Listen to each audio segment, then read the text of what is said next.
60 años pasá, Wilhelmina Fons awardo lanta aqui na Aruba e tawata un grupo de damas que a forma e prome directiva que tawata como presidenta señora Irma Brouwer Bujon e como presidenta después tinha secretaria que tawata señora Alex de Ver Enriquez e como tesorera señora Dorotea Dennert Tauber.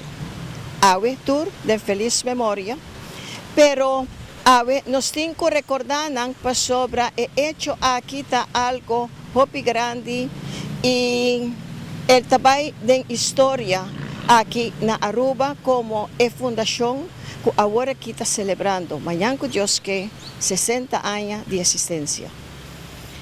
Un hecho que nos tinko na primeiro lugar, nós agradecemos a Deus que a AUE, a fundação aqui está funcionando, maneira de funcionar.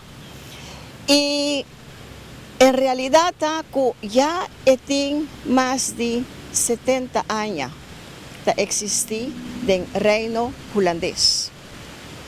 Uma fundação que aborda lanta eigenlijk na Holanda, no momento que na ano 49, koningin Wilhelmina, que é reina bisabuela de nosso atual rei, Willem Alexander.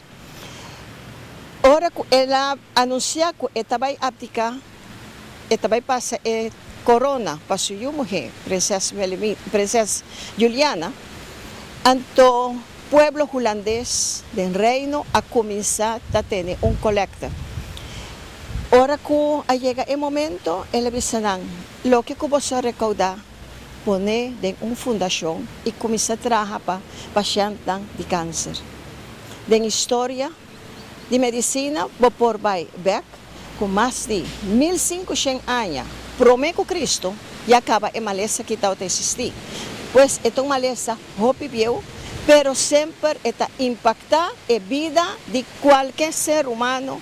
Ora que bate na porta, de uma ou outra forma, bota sentir ele e o consuelo grande está que por ti alívio, tem doctor lang panabo e assistência e se tem mester, botin uma fundação a qual por bate porta.